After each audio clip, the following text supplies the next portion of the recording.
Let's go.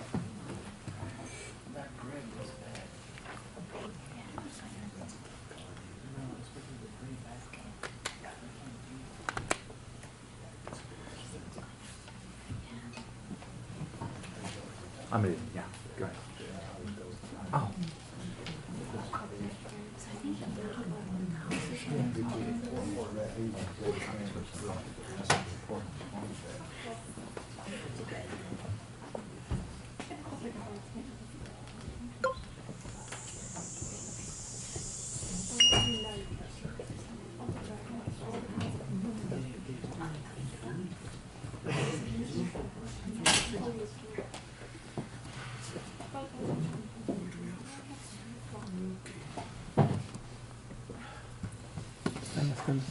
Yeah, so it's my pleasure to introduce Omar Dikil in Dr. Obaz's lab, and he'll be talking about a novel, fully automated CAD system for left ventricle volume estimation. Okay, good evening everybody, and thanks for staying that late to attend this session. So today we'll be discussing a novel fully automated CAD system for left ventricle volume estimation. So, the motivation behind this is the high prevalence of cardiovascular diseases. It represents about 31% of global death causes. So, there is an urgent need for an automated diagnosis system, and this diagnosis system will have one essential step, which is localizing and estimating the left ventricle volume over the cardiac cycle. So, our system is divided into two parts. The first one is left ventricle localization in the same cardiac MRI images, and the second part is volume estimation. So, let's talk first about the previous work that worked on the left ventricle localization, and this work mainly focused on two assumptions. The first assumption is the circular shape of the left ventricle, and the second one is having the left ventricle or the heart as the only moving organ during the cardiac cycle when taking different slices in the MRI. Okay. So, based on the first assumption, or based on the movement of the heart assumption, several approaches decided to have some motion capturing algorithms like variance image or Fourier transform to capture such movement. And based on the circular nature of the left ventricle, in the literature, many people tried to use circular shape detection, like circular hub transform, for example, to detect the left ventricle in the image. And for the second part, the previous work is also focused on segmenting the left ventricle in order to be able to estimate the volume over the cardiac cycle. They used to do segmentation. The most famous segmentation methods are deformable model, MGRF, and active contour models. Okay, so before talking about our proposed algorithm, every of these algorithms used in the previous work has its own limitations. For example, to detect the movement, you need to have the entire series of the left ventricle, not only a single frame. The low contrast sometimes play an important role that prevents detecting the circular shape of the heart or detecting or segmenting it correctly. That's why there is a need for an automated system that doesn't require handcrafted features and can only work using a single frame. So here is our proposed system. As we said, it's divided into two parts. The first part here is the CNN, convolutional neural network, and we will talk about it in details. Just to extract such ROIs, regions of interest, we are just localizing the bounding box containing the left ventricle. And then the second part is extracting features from this region of interest, feeding it to a deep neural network for regression, and the output of this regression is the estimated volume of left ventricle just in voxels or pixels for a single frame in a certain frame in the cardiac cycle. So combining all these volumes, we get such left ventricle volume over the entire cycle. So now let's talk about the left ventricle localization. To do such localization, we used a deep convolutional neural network with the following architecture. We have 6 3x3 convolutional kernels, max pooling layer 2x2, then 12 6x6 convolution kernel, then another max pooling of size 2x2, and finally a fully connected network. So, for those who are not familiar with such architectures of CNN, we can go briefly over this architecture. The main goal of such convolutional kernel is to extract the features. And as we go deeper, the feature levels go higher. For example, the first layer is just responsible to detect edges, to detect corners, and so on. And as you go deeper in the network, this feature tends to come to a higher level, like what the human eye does, till it almost resembles, but in smaller size, the left ventricle shape, or the object to be detected shape. The max pooling layer is just designed to have the CNN as much as possible scale invariant by just dropping for each 2x2 block, just taking the maximum value and dropping the rest. It makes it scale invariant. And finally, the fully connected network, or the fully connected layer, is just to resemble all of these weights, or all of these features, gives them weights for the final classification decision. But now let's ask a question. How can we transfer a localization problem to a classification problem? So, to do this, we make a data set just generated from the CNMRI that have this correct bounding box around the left ventricle, the 8 neighbors of it, top, left, right, and so on, and one randomly selected batch like this. In this way, we will have 9 examples from each frame, 9 examples represent the negative class with high focus in the most confusing negative class, which are just the neighbors of the left ventricle. And one randomly selected in order also to, over time with the training, to have an idea in the network or to have some sense of what the other image have. So for each frame we get these 10 training batches, 1 positive and 9 negative. And in order to detect the ROI in the testing, we go with a sliding window over each pixel and test the likelihood of having this pixel as a central or as a center of left ventricle.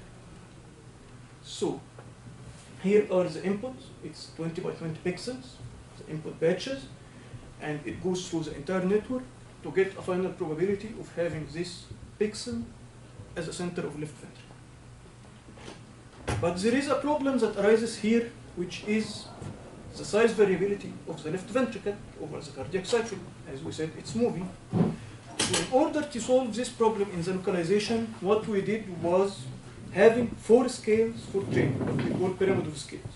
Having 4 scales for training. We resize the image into 4 scales and extract the batches from the 4 scales and test on these 4 scales. Then in order to select the most appropriate or the most perfect scale, we used the 3 methods, and the second one generated the best results. One of them is just the most naive one, it just select the scale that has a pixel with highest probability. The other one is highest probability and highest average, because what we think is if this pixel is the center of left ventricle, most likely the next pixel will have also high probability of being center, and the left and the right and so on. So we see the average over this cluster, and with that scale that generated the highest average, we select. The third one, in addition to selecting the average, we select also to minimize the standard deviation of these pixels of high probability, so that they become as concentrated as possible, not scattered. Okay? So, this was for extracting the ROI. Once this ROI is extracted, we move to the second phase or the second step, which is the volume estimation. We have now a bounding box containing the left ventricle. We vectorize it to have a feature vector of 20 by 20, which is the size of selected left ventricle after resizing. So we have 400 features. These 400 features are then fed to an autoencoder with 150 nodes. It just compresses the feature or get a higher level representation of the feature from 400 down to 150.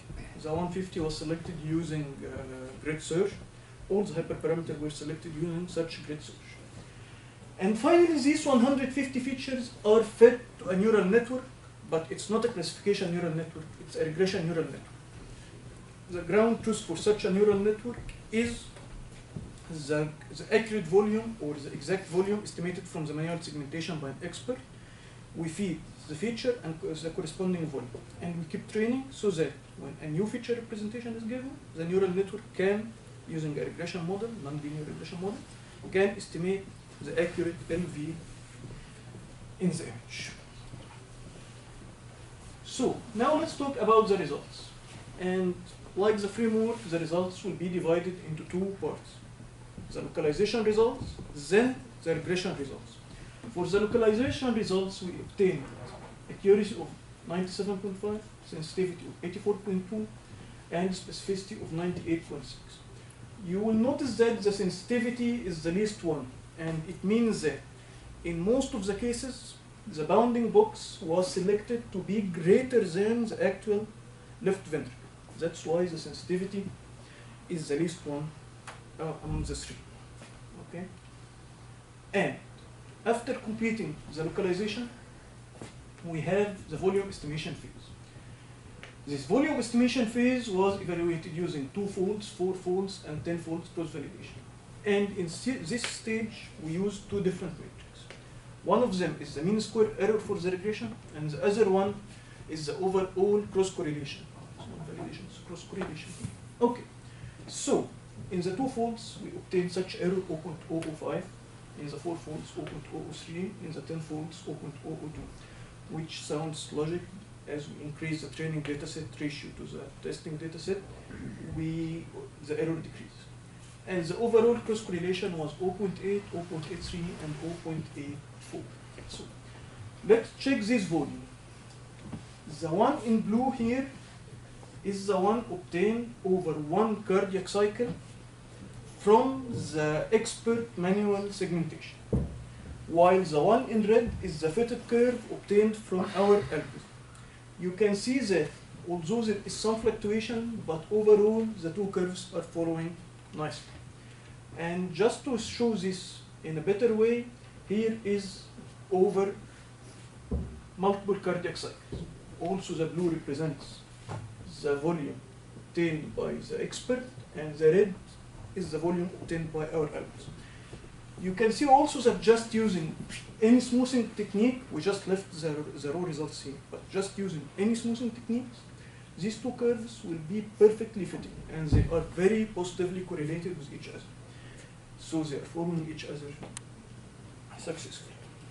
So finally, our conclusion is, here we are presenting a left ventricle volume localization and volume estimation, and this system is a deep learning based. This system doesn't need any handcrafted features, and this system also doesn't need the entire cardiac cycle. It just works with a single frame. The cross correlation between the estimated volume and the actual one is 0.8, which is considered some sort of strong correlation. Thank you, and if you have any questions.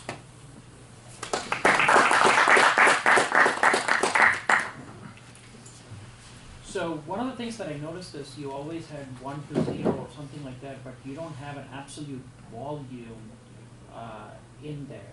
And the absolute volume is critical when you're trying to calculate ejection fraction, all of these measures. So is there a reason why you took away the absolute volumes and just put the normalized volume? Because clinically, when they're looking at ejection fraction, it's the stroke volume divided by the end diastolic volume, and that's what clinicians most often look at. Because here the volume is not calculated in terms of millimeter cubed, for example, it's just calculated in terms of number of pixels, because this is an imaging study, just calculated in terms of number of pixels. That's why here we selected to normalize the actual volume calculated by the experts to check how much they are following. We are just here studying the trend, not the actual volume. But since we have the imaging data, we know that each pixel, for example, if we say that it's 20 pixels by 25 pixels, for example, we have how much millimeter, how much each pixel represents in the actual image. So this conversion is easy. Here it's not presented, but it's easy since we have all the imaging parameters and one of the most imaging parameters, the most important ones, is the mapping between the millimeter pixel size or voxel size and the actual resolution in the scale. So my other question would be in terms of the utility. So you get the volume from, say, ultrasound, right? And now, there are ways where, a user can mark, or it automatically segments and gives you the max volume, min volume, and also the volume waveform for a certain number of feeds, and it does it automatically in the modern ultrasound machines. And especially with doing a transesophageal echo, you get a sensor right close to the heart, and you get a really good volume correlation. So how does your methodology compare to that, given that it's going to be more expensive to obtain an MRI to do all of these processings? I mean, it's very nice processing, but what is the ultimate utility of this? So for the volume estimation, you are right, it could be easily calculated from the ultrasound. But here, when the physician asks about an MRI or asks for an MRI, he mainly is concerned most likely about, for example, I'm not familiar with such medical stuff, but let's say, for example, the most common thing he uses is he needs to check the myocardium thickness, for example, and so on. Such stuff, I'm not sure if it could be captured using ultrasound, but it could be captured using MRI. So here we are just providing maybe a step in an entire pipeline. The volume calculation is one of them. But since they used to have this in MRI, the physician asked for an MRI, most likely he's interested in some more features. So when he can get these features, hopefully by automated systems, but we didn't work on this yet, he can also get the automated volume calculation in such MRI. But for example, if he's just concerned about the volume, most likely the ultrasound will be the cheapest one. But that's why, assuming that he asked already for MRI, we are providing this sort of system. Any other question? Yes. Yeah. Go ahead. My question is about MRI and the time scale of being able to capture these images. Is MRI capable of capturing an individual image quickly enough so that it's a static image, or is it going to be changing during the course of that production? You know, in the fMRI, this is function in the repetition time and the echo time. As the hardware develops, these times tend to be smaller, and if you watch, I have videos, but unfortunately I don't have them right now. If you put such slices obtained from fMRI in a video, in a movie, just with 30 frames per second, you will feel as if it's continuous. It's a continuous one, not just discrete points. So most likely for the physician eye or for human eye in general, most likely the speed or the time interval between two consecutive slices is good enough to capture as if it's not discrete values. He doesn't feel a big gap among the cardiac cycle. And as the hardware develops, as I said, it will get better that these times reduce. Okay. I have like a composite question as well. First of all, you have mentioned like you use like 26 patients, right? Yes. 26 patients for the two-fold and four-fold and 10-fold cross-validation. I get like nice. Just remember, I'm not using these folds on the patients. Mm-hmm. I'm not sure if I mentioned this or not. Can you return back to the slide? Yeah, So out of each patient here. Out Yes. of each patient, we have this patient. Each one has 25 frames or more. So we have 700 frames. And as I said, this system works on an individual one. So don't look that they are 26, look that they are 7,000 images that were used in the training and in the regression. Okay. So have you considered like the alignment of these different patients? Because like the heart is moving and the breathing and this stuff, so they have to, if they are coming from different individuals, so they have to be aligned first before getting the frames? Because I'm just the first step, if you remember. I just extracted the ROI. Mm-hmm. So I'm just picking out this ROI out of the image, cropping it out, and what I'm feeding to the neural network and the autoencoder is the cropped one. So in the cropped ones, they are all containing the left ventricle, and all of them are resized to be of size 20 by 20. Mm-hmm. So no need to align in the whole image, because in the first stage already, I extracted what I need and the region of interest out of this whole frame 256 by 156. I just crop it out and then feed it to the neural net. So they are all of the same size, and since it's circular, most likely the orientation will not be a big deal, because if you rotate a circle, it will be stayed as a circle. So no need for such alignment. So the third part of my question, I'm sorry.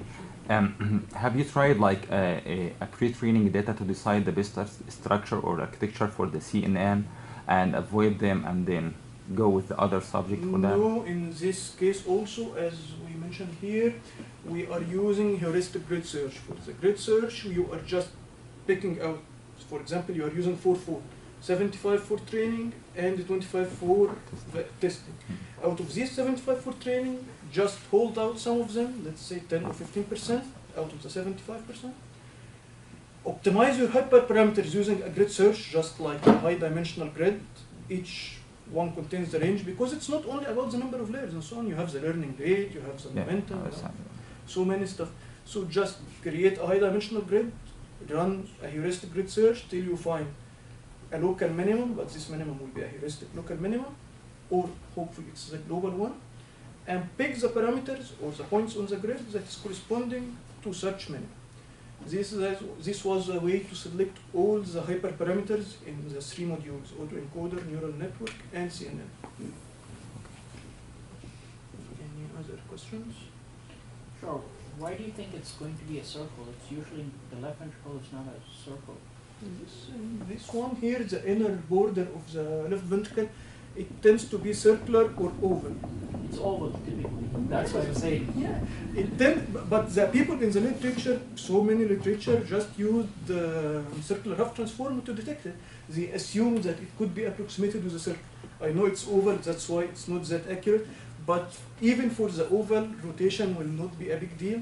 In addition, that CNN is not rotation invariant or skin invariant. This is one of the main advantages of using CNNs. Any other questions?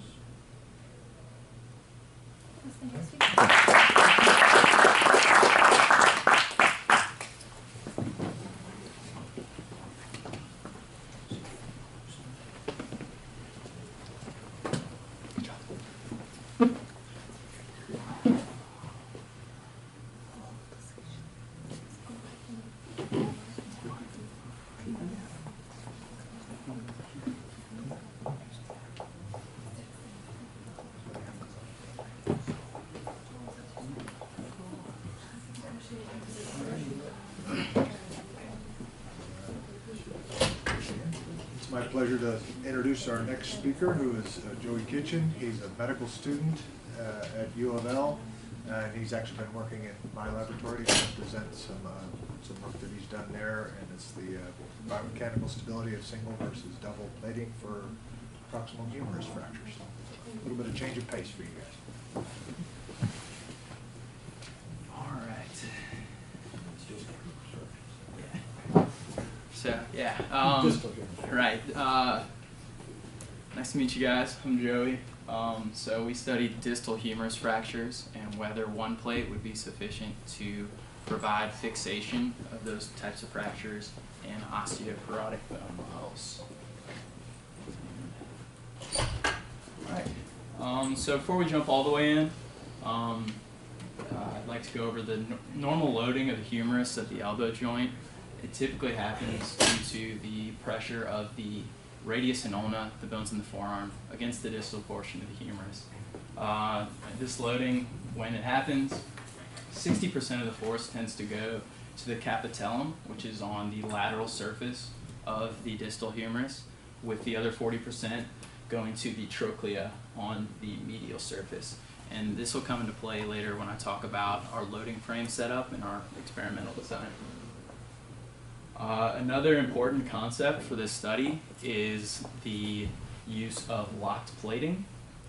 So as you all know, traditionally, one of the most common ways to fix bone fractures in orthopedic surgeries is use of plates and screws, like you can see. And the original plating technique is what you can see on the left here, the compression plating.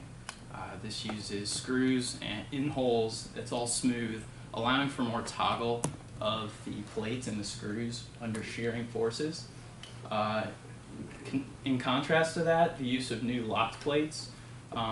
These plates have screws with threads on the head, allowing for a more rigid interface at the plate itself, which allows the screws to resist shear forces along their entire length.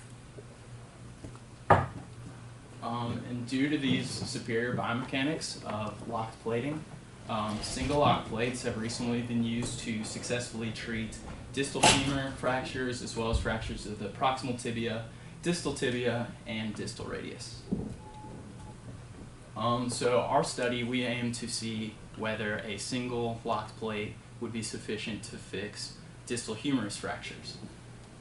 In the study, we compared a single locked plate on the posterior lateral surface of the humerus to the traditional two-plate fixation technique for distal humerus fractures.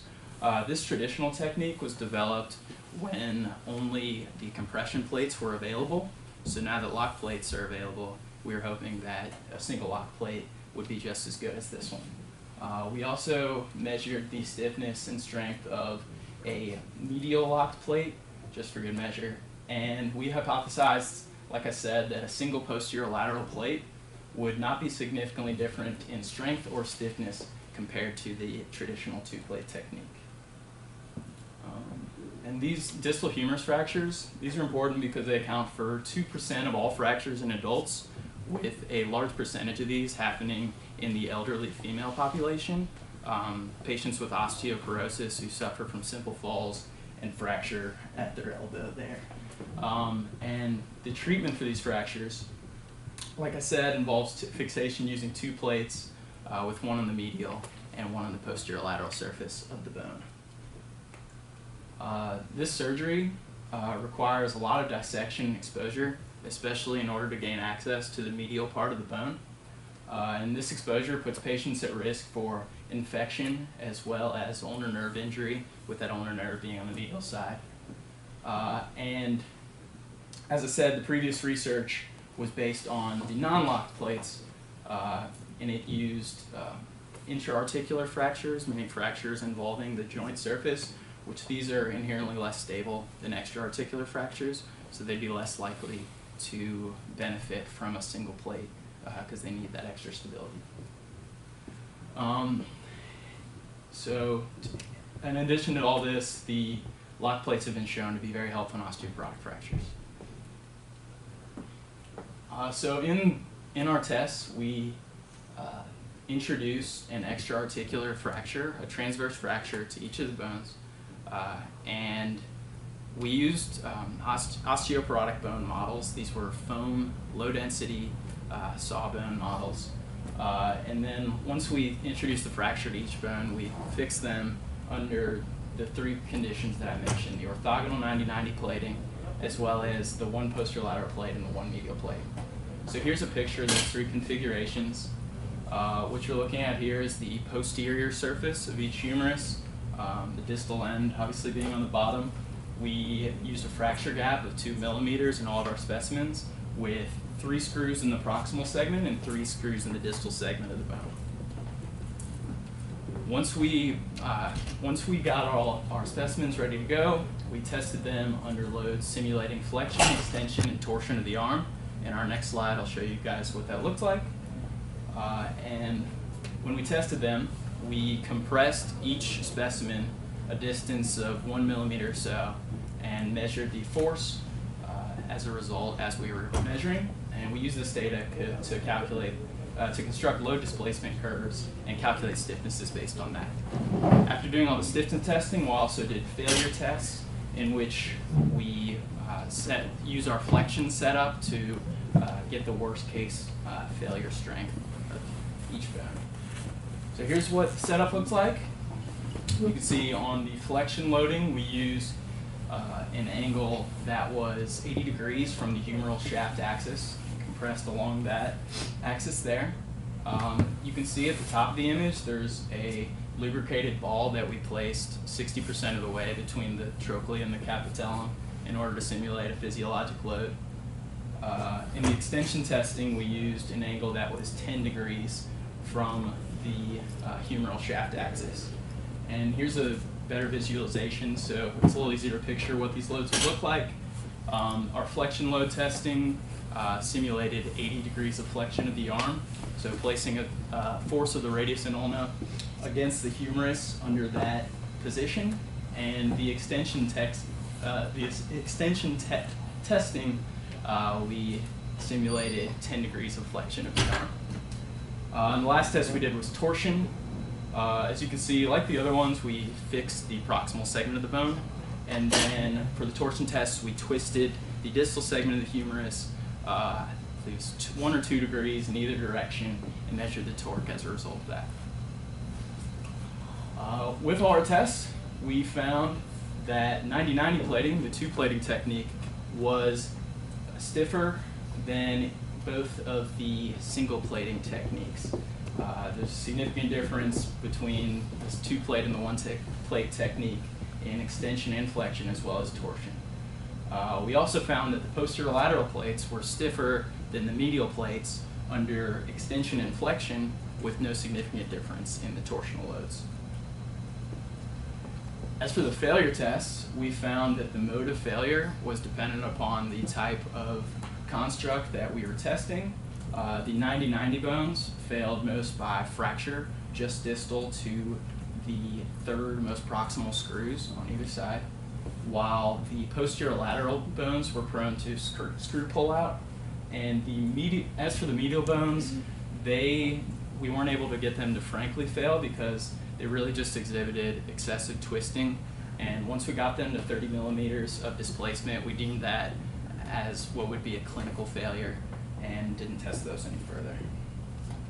So here's the results from the failure testing. As for the medial plates, like I said, we just recorded the maximum force achieved as opposed to the actual force of failure, with the flexion force of failure at the 90-90 and posterior lateral plates reported here, where the 90-90 bones exhibited fracture and the posterior lateral had screw pullout. And similar to the stiffness testing, the 90-90 plates were found to give the bones enhanced strength compared to the other 2 setups. So as I said, the 90-90 plates were stiffer and stronger under all of the testing conditions that we used. This is likely because of the motion between the 2 parts of the humerus being dictated by the flexibility of the plate segments spanning the fracture gap. This accounts for the enhanced stiffness of the 90-90 plates compared to the other 2. They also have the advantage of being more symmetrical, which eliminates bending and torsion of the plates at the fracture gap. As I also said, the medial models were less stiff than the posterior lateral models under flexion and extension loads, and this was likely due to the medial plates being further from the load axis. So as you can see, as I said earlier, the load that we were applying to these bones was 60% of the way between the capitellum and the trochlea, and this axis was much closer to the posterior lateral plate as it spanned the fracture gap than it was to the medial plate. And this caused the medial plates specimens to be more prone to twisting, which compromised their stiffness under flexion and extension. And as for the failure tests, the 90-90 plates were stronger because they have more screws bearing the load in the proximal humerus. This screw bone interface is what was determinant of the strength of each construct. In the future, we plan to include tests of well-reduced, more stable fractures with no gap in between the bone segments. We believe this is a more realistic test because the bone and the plate usually share the load in a well-fixed fracture. This will also hopefully show us that a single posterior lateral plate is sufficient to provide fixation in this condition. We also plan to use cadaver bone tissue so that the effective true bone density can be determined, especially for the failure testing, because we want to know more about the screw plate or screw bone interface in those tests. That's it. Thank you, guys.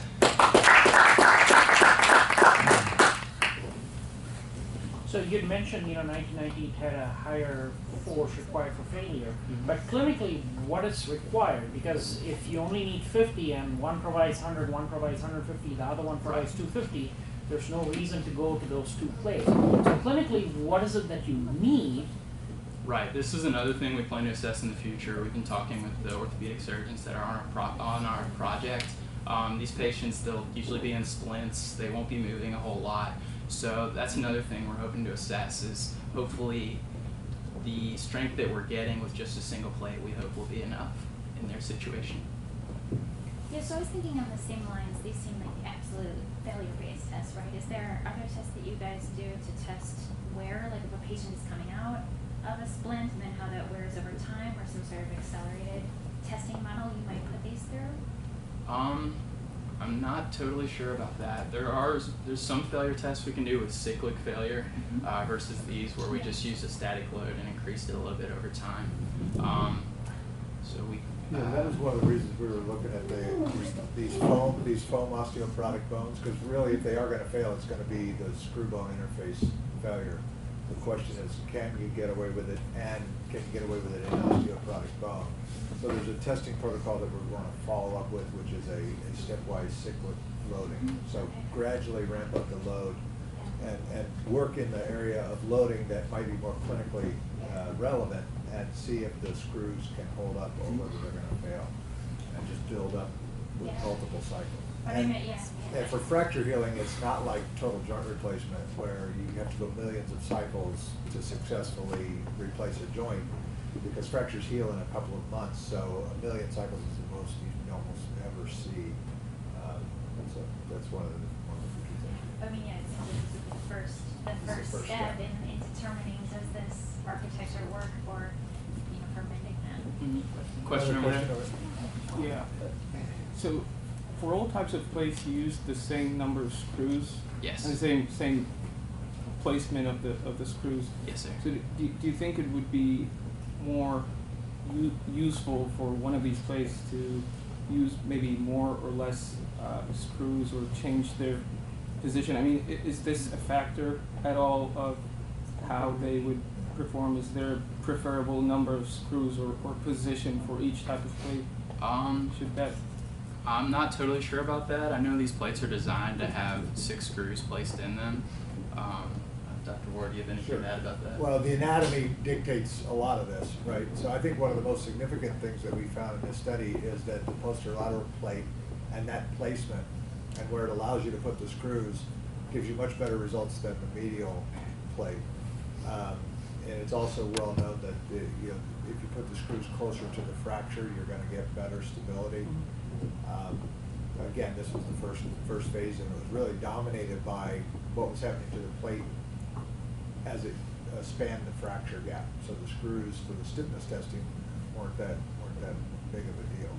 I did also see some literature that explained that in a given bone segment with those locking plates, anything beyond 3 screw heads being placed in those segments provides very minimal extra stability, so it probably wouldn't be worth it in a clinical setting. Yes. Just I'm not familiar with this stuff, but I have like a bone surgery. He's my friend. Just like is this like applicable to different parts than elbows? I mean, like for the knee, for the patellar fracture, for the shoulder. This is applicable for every part, for the spine, or just like for the elbow? Or Right. These locked plates have been useful in fixing different kind of fractures that haven't been able to be fixed before, especially fractures that occur at like the metaphysis of the bone in between the shaft and the epiphysis, the tip of the bone itself. Like long bones. So maybe not the spine or the patella, but anything like a tibia, a femur. shoulders maybe? Well, maybe a shoulder if you're talking about the clavicle, because Okay. they use plates on the clavicle. So these principles apply over a lot of similar situations, and the idea is to try to get away with as little as possible. Yeah. And continuing to my question, like, does the weight of the patient like play a role in that, in deciding the load or something like that? Well, not in the humerus, as much, Kind of narrow. but in the legs, yes, absolutely. Ah, okay. Yeah. Yes. So mine comes from, nailing on my wall, so it might not be entirely applicable. But whenever I put a nail on the wall, it tears up pretty easily. And, you had mentioned something about the screw or a screw on the wall, screw bone interface. But when you put in like a wooden plug or a filler material and then put your screw on there, it tends to be a lot stronger, a lot more stable. Is that something that you could potentially do? Because I know you have the Right. silly putty for bones. Right, right. So is that something that's feasible? Is basically you try and squirt some of that stuff in order to stabilize that local region? Okay. Do you mind if I go ahead and take Go this for one? it. Because this Thank is you. a little bit if you have good quality cortical bone, you can drill and tap that. So that's like putting a screw into a solid piece of oak. Right? So Okay. you wouldn't need to do anything to help that. For osteoporotic. But when you have osteoporotic bone, it does become an issue. So particularly in these metaphyseal regions, as Joey said, where the bone's more cancellous bone, and you have a thin shell, so you don't have any real solid bone.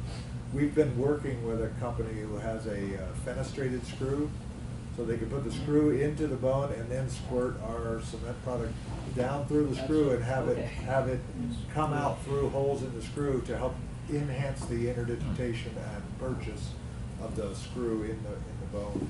But it's very dependent on the quality of the bone.